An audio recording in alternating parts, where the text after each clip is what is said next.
1 through 4, Hosea 1 through 4. There's actually more to Hosea. About 8 or 9 chapters in Hosea, or 13 chapters. Okay, so you ready for Hosea 1 through 4? Ready? Praise God. Ready to read with me? I'm so glad you came. Thank you for coming. Thank you for being part of. Let me see, how do I do this? Praise God. Thank you, Jesus. Thank you, Lord. Glory to your name, Father God. Okay, Hosea 1. The word of the Lord that came to Hosea, son of Beeri, during the reign of Uzziah, Jotham, Ahaz, and Hezekiah, kings of Judah, and during the reign of Jeroboam, son of Joash, king of Israel. When the Lord began to speak through Hosea, the Lord said to him, Go, take to yourself an adulterous wife and children of unfaithfulness, because the land is guilty of the vilest adultery in departing from the Lord. So he married Gomer, daughter of Diblaim, and she conceived and bore him a son. The Lord said to Hosea, Call him Jezreel, because I will soon punish the house of Jehu for the masquerade of Jezreel, and I will put an end to the kingdom of Israel.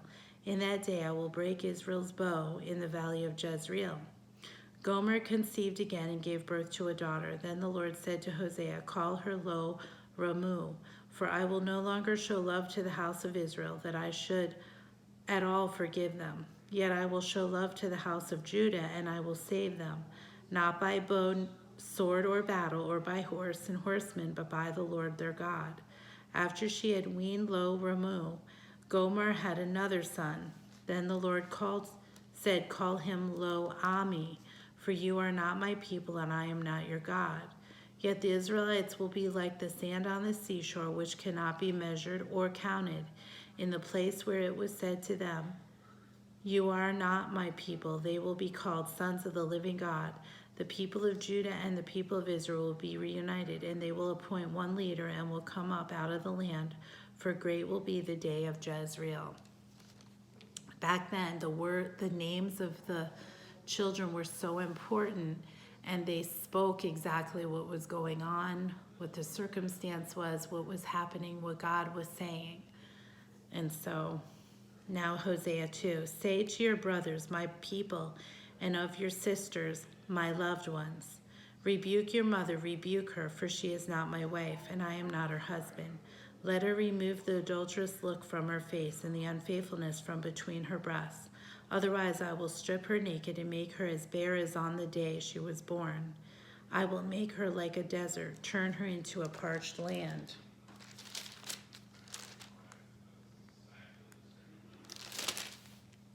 And slay her with thirst. I will not show my love to her children, because they are the children of adultery. Their mother has been unfaithful, and she has conceived them in disgrace. She said, I will go after my lovers, who give me my food and my water, my wool and my linen, my oil and my drink. Therefore I will block her path with thorn bushes. I will wall her in, so that she cannot find her way. She will chase after her lovers, but not catch them. She will look for them, but not find them. Then she will say, I will go back to my husband as at first, for then I was better off than now. She has not acknowledged that I was the one who gave her the grain, the new wine and oil, who lavished on her the silver and gold, which they used for Baal. Therefore, I will take away my grain when it ripens, and my new wine when it's ready. I will take my wool and my linen intended to cover her nakedness. This is the children of adultery. This is what it's talking about, because she went off and she became with other men.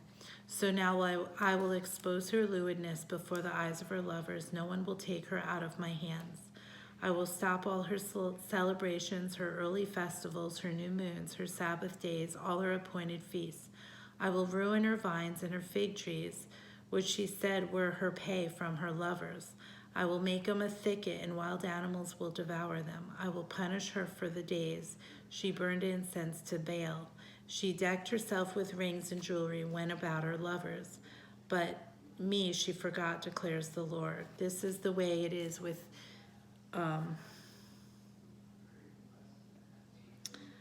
The wife was chasing other men is what's going on here. But at this time when God is speaking,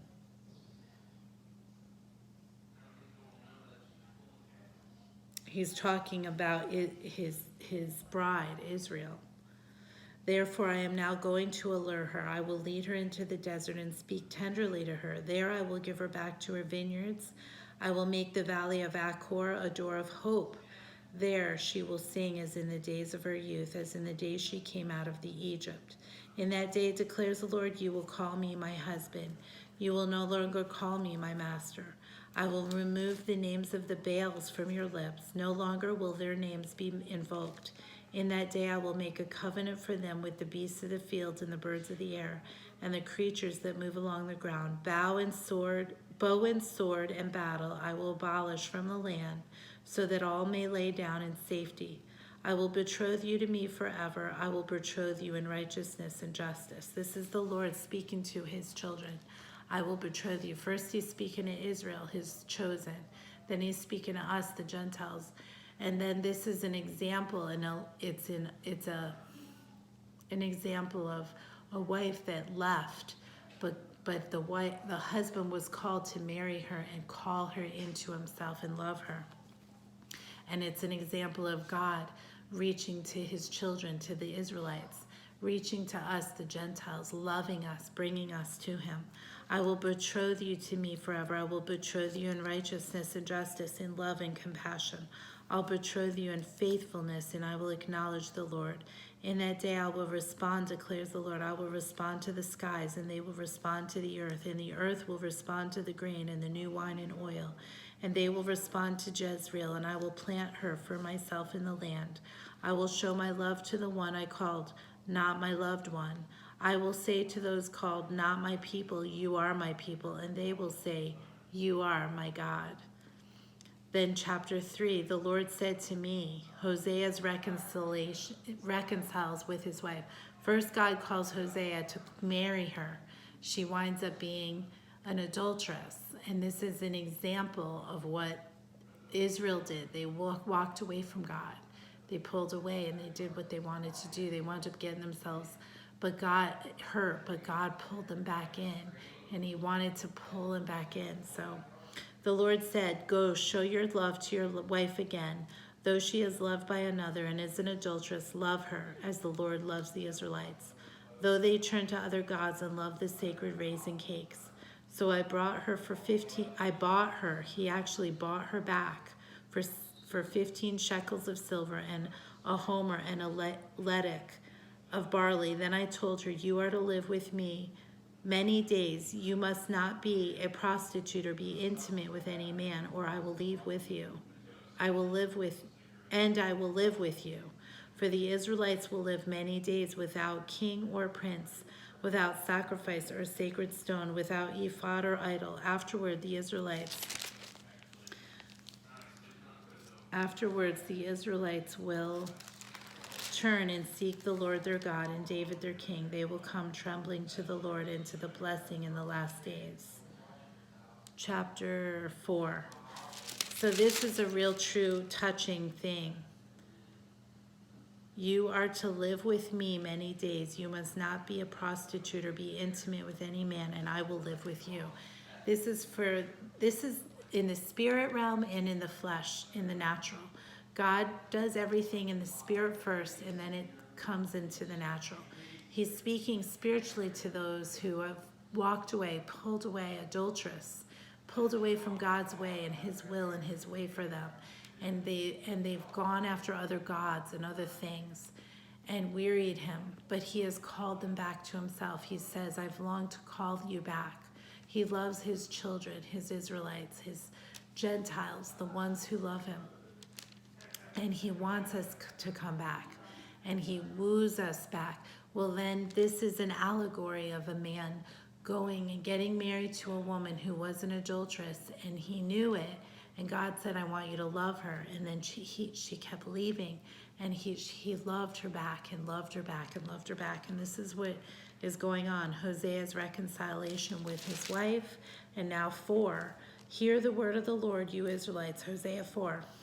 because the Lord has a charge to bring against you who live in the land. There is no faithfulness, no love, no acknowledgement of God in the land. There's only cursing, lying, murder, stealing, adultery. They break all bonds, and bloodshed follows bloodshed. Because of this, the land mourns, and all who live in it waste away. The beasts of the field, the birds of the air, and the flesh of the sea are dying, or the fish of the sea. But let no man bring a charge, let no man accuse another, for your people are like those who bring charge against a priest. You stumble day and night, and the prophets stumble with you. So I will destroy your mother. My people are destroyed for lack of knowledge. Because you've rejected knowledge, I also reject you as my priest. Because you have ignored the law of your God, I will also ignore your children. The more the priests increased, the more they sinned against me. They exchanged their glory for something disgraceful. They fed on the sins of my people and relished their wickedness. And it will be like people, like priests. I will punish both of them for their ways and repay them for their deeds. They will eat but not have enough. They will engage in prostitution but not increase. Because they've deserted the Lord to give themselves to prostitution and old wine and new, which take away the understanding of my people. They consult a wooden idol and are answered by a stick of wood. A spirit of prostitution leads them astray. They are unfaithful to the Lord.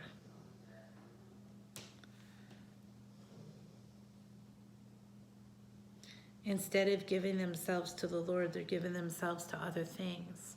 They sacrifice on the mountaintop and burn offering on the hills, under the oak, poplar, and terebinth, where the shade is pleasant. Therefore your dogs turn to prostitution and your daughters-in-law to adultery. I will not punish your daughters when they turn to prostitution, nor your daughters-in-law when they commit adultery, because the men themselves consort with harlots and sacrifice with shrine prostitutes. A people without understanding will come to ruin. Though you commit adultery, O Israel, let not Judah become guilty. Do not go to Gilgal. Do not go up to Beth-aven. Do not swear as surely as the Lord lives. The Israelites are stubborn like a stubborn heifer. How then can the Lord pasture them like lambs in a meadow? Ephraim is joined to idols. Leave him alone. Even when their drinks are gone, they continue their prostitution. Their rulers dearly love shameful ways. A whirlwind will sweep them away, and their sacrifices will bring them shame. So hear the word of the Lord. As the Lord's spokesman, Hosea brought charges against unfaithful covenant-breaking Israel. Loyalty to the covenant and Lord and right dealing with men, faithfulness, and then love, acknowledgement, and cursing and adultery, the sins brought them down.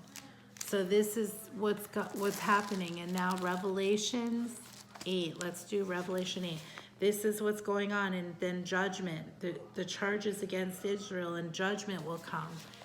And this is an allegory of what's happening. Israel will be unrepentant and everything and we'll find out what happens. There's going to be punishment. They're going to reap what they've sown, And we just praise you, Lord, that we are learning all this, that God's love for Israel and God's love for his people. He loves us with an everlasting love. Repentance that brings blessing. We're going to get into that. His loving kindness leads us to repentance, it says in the Bible. His loving kindness. He's a merciful God. He's more merciful than any flesh nation, or flesh mother or father. He's just such a loving, merciful God. He pulls us in. He lets us get so far, and then he pulls us back in if we are his. He doesn't let us go too far if we are his. And if you don't know him, make him Lord of your life. Say, Jesus, come in my life. Be Lord of my life. Forgive me of my sin. I want you. I want you, Lord. Forgive me of my sin. I want you to be inside of me. I want you to live with me and be in me and be my Lord, be my God, and cleanse all the unrighteousness and make me clean and new. And he will come inside and make you new as your heart is right unto him, as your heart truly is unto him, and saying those words. He will hear your heart and he will change it. He will change you. You don't need to do anything, but he changes you as you do your heart thing. Your heart has to be broken for him, and he will make you new. He loves you so much. He draws us by his Spirit. Okay, Revelations 8, the seventh seal and the golden censer. This is the 1 year Bible, reading through the Bible in a year. When he opened the seventh seal, there was silence in heaven in about a half an hour. And I saw the seven who stood before God, and to them were given trumpets. Another angel who had a golden censer came and stood at the altar. He was given incense to offer with the prayers of all the saints on the golden altar before the throne. The smoke of the incense, together with the prayers of the saints, went up before God from the angel's hand. Then the angel took the censer, filled it with fire from the altar, and hurled it onto the earth. And there came peals of thunder, rumblings, flashes of lightning, and an earthquake. Then the seven angels who had the seven trumpets prepared to sound them. The first angel sounded his trumpet, and there came hail and fire mixed with blood. It was hurled down upon the earth. A third of the earth was burned up, a third of the trees burned up, and the grass. The second angel sounded his trumpet, and something like a huge mountain, all ablaze, was thrown to the sea. A third of the sea turned to blood, a third of the living creatures in the sea died, and a third of the ships were destroyed. The third angel sounded the trumpet, and a great star, blazing like a torch, fell from the sky on the third of the rivers and on the springs of water. The name of the star is Wormwood. A third of the waters turned bitter, and many people died from the water that had become bitter. The fourth angel sounded his trumpet, and a third of the sun was struck, and a third of the moon, and a third of the stars, so that a third of them turned dark. A third of the day was without light, and also a third of the night. As I watched, I heard an eagle that was flying in mid-air call out in a loud voice, "Woe, woe, woe to the inhabitants of the earth, because of the trumpet blast about to be sounded by the other three angels." And that was it. Praise God. Woe. These three woes correspond to the three final trumpet plagues. It's a parentheses, the seven bowl judgment of the constitute, the third woe. The woe calls on the unbelieving world. The inhabitants of the earth refers to the wicked. The star that it is. So all this, it just is an example again of the world, of where we are and what our hearts are. There's a silence in heaven, a dramatic pause before the next series of plagues. The final act of drama is left undisclosed here, reserved to be presented later. So it's like God is judging the earth. He's allowing these things to happen as it's been prophesied. But we, the church, need to draw people in and recognize that our hearts need to be pure and holy, consecrated unto God, circumcised unto God, broken to God, so we can help bring others in during this time, and we can be the light in the world.